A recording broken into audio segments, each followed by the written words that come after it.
ओम गणेशाय नमः। दोस्तों, आज जिस विषय पे हम लोग बात करेंगे वो है गुरु। गुरु दोस्तों बहुत ही बड़ा शब्द है, जितना भी बात किया जाए कम है। गुरु, गु प्लस रू। गु का अर्थ होता है अंधकार, रू का मतलब होता है प्रकाश। तो जो इंसान हमें प्रकाश की ओर ले जाए और अंधकार से दूर करे, वो होता है गुरु। गुरु दोस्तों कोई भी हो सकता है। आपकी माता गुरु हो सकती हैं, आपके पिता गुरु हो सकते हैं, आपके भाई बहन, आपके टीचर, आपके बॉस, कोई भी गुरु हो सकता है। जो भी आपको ज्ञान देता है वो आपका गुरु हो सकता है।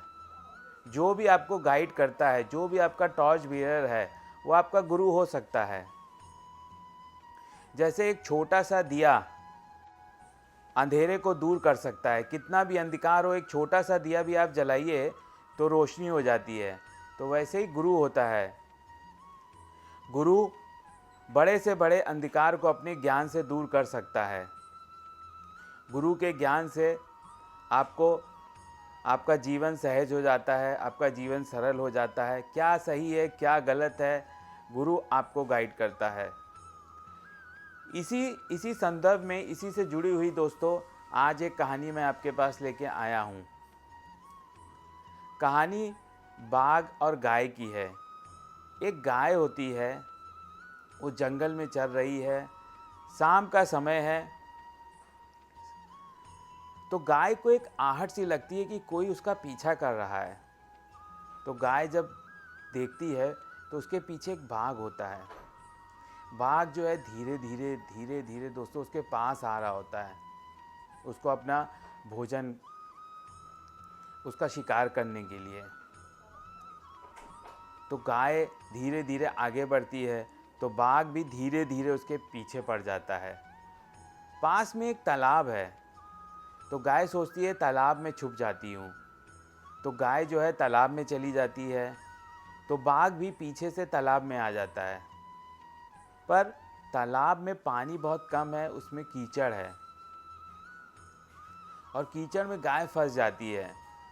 बाघ भी उसके पीछे पीछे आ रहा होता है, बाघ भी कीचड़ में फंस जाता है। दोनों की बीच की जो दूरी है बहुत कम हो जाती है। गाय को लगता है कि बाघ अब उसे खा जाएगा, उसका शिकार कर लेगा। लेकिन कीचड़ बहुत होने की वजह से बाघ कोशिश तो बहुत करता है, लेकिन उसके समीप नहीं जा पाता है। तो गाय बाघ से पूछती है कि तुम्हारी मदद के लिए कोई है क्या? तुमको इस कीचड़ से कौन निकालेगा? तो बाघ हंसने लगता है, हा हा हा हा। कहता है, मैं जंगल का राजा हूँ, मैं बहुत ही शक्तिशाली हूँ, मुझे किसी की मदद की आवश्यकता नहीं है। तो गाय बोलती है कि ऐसी शक्ति से क्या फ़ायदा है, ऐसी शक्ति किस उपयोग की है कि तुमको कीचड़ से नहीं निकाल पा रही है। तो बाघ पूछता है, तो तुम्हें कौन बचाने आ रहा है? तुम्हारे पास तो शक्ति भी नहीं है, तुम्हें कौन बचाएगा? तो गाय बोलती है कि मेरा मालिक आएगा मुझे बचाने के लिए, क्योंकि जब वो घर जाएगा और मुझे वहाँ नहीं पाएगा तो वो ढूंढते ढूंढते अवश्य यहाँ कहीं आएगा और मुझे कीचड़ से फंसा हुआ देख के मुझे कीचड़ से निकाल लेगा। तो वैसे ही देखती है गाय कि उसका मालिक सामने से आ रहा होता है और मालिक दोस्तों गाय को निकाल भी लेता है। लेकिन चाह के भी गाय और मालिक बाघ को नहीं निकाल पाते हैं, क्योंकि उनको कहीं ना कहीं खतरा होता है कि बाघ को निकालेंगे तो बाघ उन्हीं को खा जाएगा। तो इस कहानी से दोस्तों हमें क्या सीख मिलती है? गाय हमारा समर्पित हृदय है और बाघ हमारा अहंकारी मन है।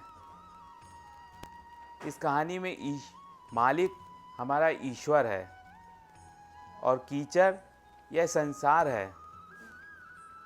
तो दोस्तों, आत्मनिर्भर होना अच्छी बात है, लेकिन यह अहंकार होना कि मैं ही जंगल का राजा हूँ, मैं ही सब कुछ हूँ, ये अहंकार है। दोस्तों, जैसे गाय को विश्वास था कि उसका मालिक, उसका गुरु उसे बचा लेगा, मालिक यहाँ पे ईश्वर का प्रतीक है, तो हम किसी भी परेशानी में क्यों ना हो, हमारा गुरु, हमारा ईश्वर हमें बचा लेता है। तो अहंकार अच्छी बात नहीं है। एक और कहानी गुरु की ही मैं आपको, गुरु और शिष्य की शेयर करता हूँ। ऐसे ही जंगल में गुरु और शिष्य जा रहे हैं, बहुत तेज़ तूफ़ान है, बहुत तेज़ बारिश हो रही है। तो गुरु बार बार बोलता है शिष्य को कि मेरा हाथ पकड़ लो, नहीं तो खो जाओगे। तो शिष्य हाथ नहीं पकड़ता है, गुरु के बार बार आग्रह करने के बाद भी हाथ नहीं पकड़ता है। तो आखिरी में गुरु शिष्य का हाथ पकड़ लेता है और रास्ता पार करा देता है। जब थोड़ा सा आंधी तूफान थम जाता है तो गुरु नाराज़ भी होता है शिष्य पे कि तुमने हाथ क्यों नहीं पकड़ा। तो शिष्य का जवाब दोस्तों बहुत ही सुंदर था, बहुत ही अच्छा था। शिष्य कहता है कि अगर मैं बहुत ही कमज़ोर हूँ, बहुत छोटा हूँ, अगर मैं आपका हाथ पकड़ता तो इतनी तूफ़ान में ज़रूर मेरा हाथ छूट जाता, लेकिन मुझे पूर्ण विश्वास था कि आप मेरा हाथ पकड़ेंगे तो कितना भी तूफ़ान तेज़ क्यों ना हो, आप मेरा हाथ कभी नहीं छोड़ेंगे। तो दोस्तों, गुरु ऐसा होता है, गुरु कभी भी शिष्य का हाथ आधे रास्ते में नहीं छोड़ता है। गुरु हमें ज्ञान की रोशनी देता है, हमें अंधकार से प्रकाश की ओर ले जाता है। तो मैं आपसे आग्रह करता हूँ कि जीवन में एक गुरु ज़रूर होना चाहिए जो आपको आपकी कठिनाइयों से दूर कर सके। आप गुरु कोई भी हो सकता है, जैसे मैंने शुरू में कहा, आपकी माता, आपके पिता, आपका दोस्त, आपका ईश्वर, कोई भी गुरु हो सकता है जो भी आपको गाइड करे, जो भी आपको सही रास्ता दिखाए, जो भी आपको सही गलत की पहचान कराए, आपका गुरु हो सकता है। आशा करता हूँ आज का भी वीडियो आपको पसंद आया होगा। धन्यवाद दोस्तों।